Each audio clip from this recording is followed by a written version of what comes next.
اعوذ باللہ من الشیطان الرجیم، بسم اللہ الرحمن الرحیم۔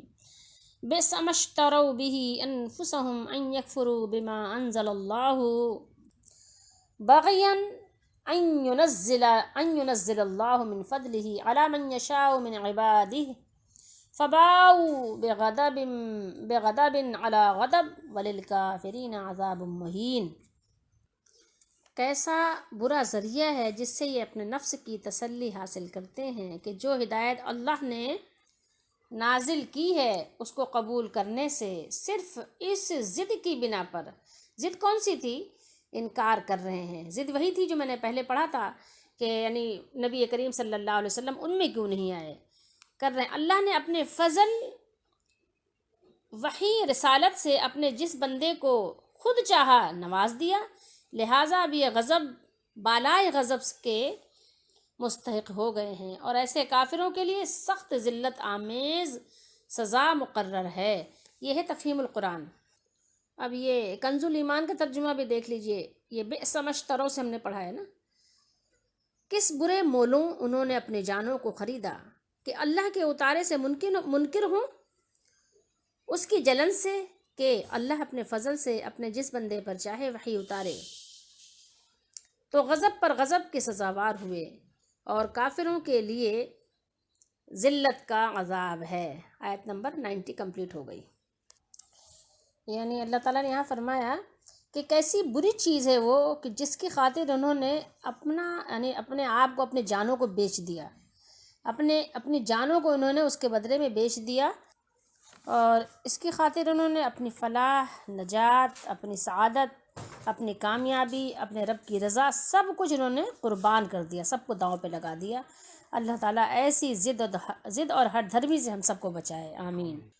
ان لوگوں کی یہی خواہش تھی کہ آنے والا نبی ان کی قوم میں پیدا ہو، مگر جب انہوں نے دیکھا کہ ان کی قوم میں تو آئے نہیں نبی کریم صلی اللہ علیہ وسلم، بلکہ وہ ایک دوسری قوم میں تشریف لائے جسے وہ اپنے مقابلے میں یعنی گھٹیا سمجھتے تھے، ہیچ سمجھتے تھے، تو وہ اس پہ کیا ہوا، کچھ اور نہیں بن پڑا تو انکار پر آمادہ ہو گئے، انکار پہ اتر آئے۔ جیسے کہ یعنی ان کا مقصد یا ان کا مطلب یا ان کی یہ خواہش یہ تھی کہ اللہ تعالیٰ نعوذ باللہ استغفر اللہ ان کی مرضی کا پابند ہے، ان سے پوچھ کر کسی کو نبوت عطا کرے، ٹھیک ہے، کسی کو سے پوچھ کر کہ بھائی کس قوم میں نبی بھیجنا ہے نعوذ باللہ، یا کس کو نبی بنانا ہے نعوذ باللہ استغفر اللہ، ٹھیک ہے۔ اور جب یعنی اس نے اپنی مرضی سے، ظاہر اپنا اللہ تعالیٰ مالک ہے، مالک الملک ہے، اپنا فضل ہے، جسے چاہے وہ عطا فرمائے، ٹھیک ہے، جس قوم کو چاہے نوازے۔ تو جب اللہ تعالیٰ نے جب اپنا فضل سے خود جسے چاہا نواز دیا تو وہ بگڑ کے بیٹھے، یعنی ناراض ہو گئے، ٹھیک ہے، کیا ہو گئے، وہ باغی ہو گئے، بغاوت پہ اتر آئے، غدار بن گئے، غداری پہ اتر آئے۔ لیکن پھر ان کی اس عمل کا نتیجہ کیا ہوا؟ اللہ نے فرمایا فباؤوا بغضب علی غضب۔ ان کے اس حسد کا نتیجہ یہ نکلا کہ وہ غضب پر غضب لے کر پلٹے، غضب پر غضب۔ اللہ تعالیٰ کا الامان الحفیظ، علیہم وللضالین، ٹھیک ہے، غیر المغضوب علیہم وللضالین، اللہ نے فرمایا کہ منی مغضوب ہو گئے وہ، الامان الحفیظ، کہ غضب پر غضب لے کر وہ پلٹے۔ تو پہلے ہی جرائم ان کے کیا کم تھے، جن کا یعنی پہلی یعنی اللہ تعالیٰ نے جو قومیں تھیں ان پر انہوں نے کیا کچھ نہیں کیا تھا، یہ تو نبی کریم صلی اللہ علیہ وسلم کے زمانے کے لوگ ہیں، ان کو بتایا جا رہا ہے۔ تو یہ لوگ اس کے کیوں مستحق ہوئے؟ اس لیے کہ انہوں نے بھی وہی کچھ کیا تھا جو ان کے آباء اور اجداد کرتے رہے تھے۔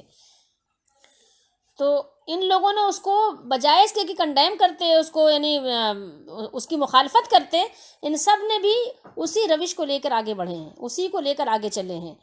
تو جس کی وجہ سے ان میں سے ہر ایک اللہ کے غضب کا مطلب یعنی مستحق تھا، اور ان لوگوں نے اور ہر ایسا کام کیا تھا جس سے یہ اللہ تعالیٰ یعنی غصے کا جو باعث تھا۔ جیسے انہوں نے بچھڑے کی عبادت بھی کی تھی، تورات شریف میں تحریف بھی کی تھی، رسولوں کو علیہ الصلاۃ والسلام کو انہوں نے شہید بھی کیا، عیسیٰ علیہ السلام کی تکذیب کی، انہیں بہت سارے کام، اور پھر اب نبی آخر الزماں صلی اللہ علیہ وسلم کو جھٹلا رہے ہیں۔ تو کیا ہوا؟ مزید غضب کا نشانہ بنے، بے غضب علی غضب۔ اور یہ جان لیجئے کہ یہ جو غضب ہے دو دفعہ، یہ نہیں کہ ایک غضب اور دو غضب، بلکہ اس کا کیا معنی ہے کہ بار بار اور بڑا غضب ہے ان پر، اللہ تعالیٰ کا غضب بار بار ہے ان پر، جس کی وجہ سے انہیں المغضوب علیہم فرمایا گیا ہے۔ فرمایا وللکافرین عذاب مہین، اور جتنے بھی کافر ہیں، ایک دو کافر نہیں ہیں، تمام کافروں کے لیے، اور ہر وہ شخص کافر ہے جو اللہ تعالیٰ کے کسی بھی حکم کا انکار کرے، کسی بھی حکم کا رد کر دے، اللہ تعالیٰ کے کسی بھی نبی کا انکار کر دے، تو وہ ہر شخص کا شمار کافر میں ہوتا ہے۔ اللہ تعالیٰ ہم سب کو ہر طرح کے کفر سے بچائے۔ کفر کی بے شمار راہیں ہیں، بے شمار شکلیں ہیں، لیکن اسلام کی صرف ایک راہ ہے، ایک راستہ ہے اسلام کا، بس صرف ایک راستہ ہے، اور کفر کے راستوں کا تو کوئی شمار ہی نہیں ہے، بے شمار ہیں۔ تو فرمایا کہ کافروں کے لیے رسوا کرنے والا عذاب ہے، ذلت والا عذاب ہے۔ اللہ تعالیٰ ہم سب کو اپنے عذاب سے بچائے۔ اور آگے فرمایا وَإِذَا قِيلَ لَهُمْ آمِنُوا بِمَا أَنزَلَ اللَّهُ قَالُوا نُؤْمِنُ بِمَا أُنزِلَ عَلَيْنَا وَيَكْفُرُونَ بِمَا وَرَاءَهُ وَهُوَ الْحَقُّ۔ کیا فرمایا؟ اور جب ان سے کہا جاتا ہے اس پر ایمان لاؤ جو اللہ نے نازل فرمایا ہے، اللہ نے اتارا ہے، تو کہتے ہیں ہم اس پر ایمان رکھتے ہیں جو ہم پر نازل کیا گیا ہے، اور جو اس کے علاوہ ہے اسے وہ نہیں مانتے۔ ٹھیک ہے، کہنے لگے کیا وَإِذَا قِيلَ لَهُمْ، جب ان سے کہا جاتا ہے، قیلا کہا جاتا ہے، یہ مجہول کا صیغہ ہے، جب ان سے کہا جاتا ہے آمنو ایمان لاؤ جس پر جو اللہ تعالیٰ نے نازل کیا ہے، اتارا ہے، تو وہ کہتے ہیں کہ ہم اس پر ایمان لاتے ہیں، ہم اس کو مانتے ہیں، ہم اس پر ایمان رکھتے ہیں جو ہم پر نازل کیا گیا ہے، اور جو اس کے علاوہ ہے اسے وہ نہیں مانتے۔ فرمایا اس کو یعنی انکار کر دیتے ہیں، کفر کر دیتے ہیں اس کے ساتھ۔ ٹھیک ہے، وَيَكْفُرُونَ بِمَا وَرَاءَهُ وَهُوَ الْحَقُّ، یہ واو جو ہے حالیہ ہے، حالانکہ وہ حق ہے۔ اس کے علاوہ بھی جو اللہ نے قرآن نازل کیا ہے، نبی کریم صلی اللہ علیہ وسلم مبعوث فرمایا، تو یہ حق ہے، حالانکہ وہ حق ہے۔ ٹھیک ہے، یہ واو حالیہ ہے، حال بیان کر رہا ہے۔ مصدقا لما معہم قل فلما تقتلون انبیاء اللہ من قبل ان کنتم مؤمنین، آیت نمبر 91 ہو گئی۔ ٹھیک ہے، فرمایا کہ اس کی تصدیق کرنے والا ہے جو ان کے پاس ہے، کہہ دو، یہ نبی کریم صلی اللہ علیہ وسلم صلی اللہ نے فرمایا کہہ دیجئے، کہہ دے، پھر اس سے پہلے تم اللہ کے نبیوں کو کیوں قتل کرتے تھے اگر تم مومن تھے؟ یعنی اس سے پہلے تمہارا طریقہ کیا تھا؟ پھر تم انبیاء علیہ الصلوۃ والسلام کو کیوں شہید کرتے تھے؟ تو پہلے تمہارا یہ معاملہ کیوں تھا؟ جب انہیں قرآن پر ایمان لانے کے لیے کہا جاتا تو وہ کہتے ہیں ہم اس پر ایمان لاتے ہیں جو ہم پر نازل کیا گیا ہے، یعنی جو ان کے انبیاء پر، یعنی ہم تورات کو مانتے ہیں اور اسی کے مکلف ہیں، اس کے سوا کوئی چیز نہیں مانتے، نعوذ باللہ استغفر اللہ۔ اللہ تعالیٰ نے اس کے جواب میں فرمایا کہ پہلے تو یہ بتاؤ کہ تمہارا قرآن کو نہ ماننا بے معنی بات ہے، بالکل فضول ہے، کیونکہ وہ تورات کی تصدیق کرنے والا ہے۔ مصدقا لما معہم، کیا فرمایا؟ مصدقا لما معہم، جو تمہارے ساتھ ہے اس کی وہ تصدیق کر رہا ہے، قرآن تو خود تصدیق کر رہا ہے تورات کی، تو تمہاری بات ہی بے بنیاد ہو گئی۔ اور فرمایا جو اس سے پہلی آیات تھی اس میں کیا فرمایا تھا کہ تم پہچان بھی چکے ہو، تمہیں پتہ بھی ہے کہ یہ ہیں کون، تم جانتے ہو اچھی طرح، ٹھیک ہے، کہ یہ وہی رسول ہے جس کی آمد کا تم شدت سے انتظار کر رہے تھے اور دعائیں کر رہے تھے کہ اللہ تعالیٰ اس کو بھیج دے تاکہ ہمارا غلبہ ہو۔ ٹھیک ہے، تو پھر اگر تمہارا یہی دعویٰ ہے کہ تم صرف تورات کو مانتے ہو تو تم پہلے انبیاء کو کیوں قتل کرتے تھے؟ انبیاء علیہ الصلوۃ والسلام کو قل فلما، بتاؤ ذرا، قل فلما تقتلون انبیاء اللہ، ٹھیک ہے، انبیاء اللہ کے نبیوں کو کیوں من قبل، اس سے پہلے تم نے کیوں شہید کیا؟ اگر تم مومن تھے، اگر تم ایمان والے تھے تو تم نے ایسا کیوں کیا؟ بتاؤ تو صحیح ذرا۔ حالانکہ وہ کس کی دعوت دے رہے تھے؟ وہ سب انبیاء جو ہے کس چیز کی طرف بلا رہے تھے؟ تورات کی دعوت دے رہے تھے، تورات کی طرف ہی تو بلا رہے تھے، اسی کی دعوت دینے تو آئے تھے، اور تورات میں تمہیں انبیاء کے قتل سے منع کیا گیا تھا، اس سے روکا گیا تھا، تو پھر تمہارا یہ معاملہ کیوں ہوا؟ تو اب یہ پتہ چلا، معلوم یہ ہوا کہ تمہارا جھٹلانا محض حسد ہے، بغض ہے، تکبر کی وجہ سے ہے۔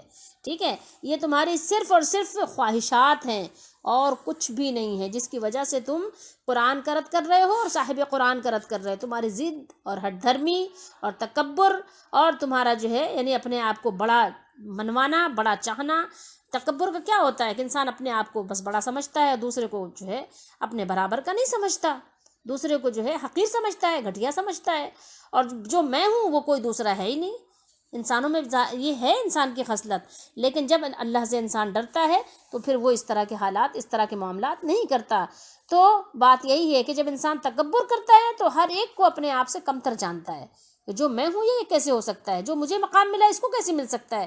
بلکہ اسی وجہ سے لوگ جو ہے کیا کرتے ہیں، لوگوں کو ڈی گریڈ کرنے کے لیے اپنے سے نیچے رکھتے ہیں تاکہ کوئی میرے برابر نہ ہو جائے، ہم پلہ نہ ہو جائے ہمارا، کوئی ہمسر نہ ہو جائے ہمارا۔ لیکن ایسا ہوتا نہیں ہے، ایسا ہوتا نہیں ہے۔ ایک وقت آتا ہے کہ انسان جو ہے آخر زمین پر آ ہی جاتا ہے، کچھ بھی ہو، کسی نہ کسی انداز سے انسان زمین پر آ جاتا ہے، اس کو حالات اور واقعہ زمین پر لے آتے ہیں۔ ایک انسان بہت بڑے عہدے پر ہو، بہت بڑے عہدے پر فائز ہو، لیکن کیا ہوتا ہے، ریٹائرمنٹ تو ہو جاتی ہے نا۔ ایک انسان بہت طاقتور ہو لیکن کیا ہوتا ہے، بوڑھا تو ہو جاتا ہے نا، کمزور تو ہو جاتا ہے نا۔ بہت اپنی صحت کا خیال کرتا ہو، بہت مال ہو، ہر مہینے ٹیسٹ کرواتا ہو، چیک اپ کرواتا ہو، لیکن کیا ہوتا ہے، پھر بھی بیماری لگ تو جاتی ہے نا۔ کتنا بھی کچھ کر لے آخر تو ہو جاتا ہے نا انسان۔ کیا کرے گا، کیا کرے گا؟ کیا خوشی ہو، کیا خوشی ہو دل کو چندے زیست سے، غم زدہ ہے جان آخر موت ہے۔ تو خوشی کے پھول لے گا کب تلک، تم خوشی کے پھول لوگے کب تلک، اور تم یہاں زندہ رہو گے کب تلک۔ کب تلک آخر تمہارے بس میں ہے، کسی کے بس میں ہے زندگی؟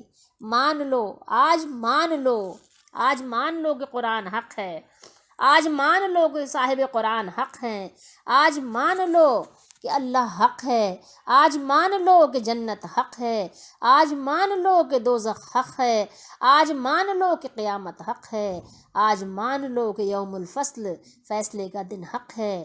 تو یہ تمہارے کام آئے گا، اور کل کو تو مان ہی جاؤ گے، کل کو تو کہو گے ربنا ابصرنا وسمعنا فرجعنا نعمل صالحا انا موقنون۔ اے ہمارے رب، ہم نے دیکھ لیا اور ہم نے سن لیا، ربنا ابصرنا، اے ہمارے رب ہم نے دیکھ بھی لیا، ہم نے سن بھی لیا، ہے نا۔ ربنا ابصرنا وسمعنا فرجعنا، اب واپس بھیج دے، نعمل، تاکہ ہم کریں، نعمل صالحا، عمل صالح کریں، نیک اعمال کریں، انا موقنون، بے شک ہم یقین والے ہو گئے ہیں، ہمیں یقین آ گیا ہے کہ آپ کی سب باتیں سچی ہیں، قرآن میں جو کچھ بیان تھا سب سچا ہے۔ تو اس وقت آپ کی آنکھوں کا اور آپ کے کانوں کے سننے کا اعتبار نہیں ہوگا۔ آج اعتبار کرنا ہے، اللہ کے نبی صلی اللہ علیہ وسلم کی سماعت پر اعتبار کرنا ہے، ان کی بصارت پر اعتبار کرنا ہے، ان کے بیان کا اعتبار کرنا ہے، ان کے قرآن کا اعتبار کرنا ہے، تو یہ کام آئے گا۔ اللہ ہمیں توفیق دے، اللہ ہم سب کے ایمان کی حفاظت کرے، ایمان پر ثابت قدمی نصیب فرمائے، ایمان پر خاتمہ نصیب فرمائے، آمین۔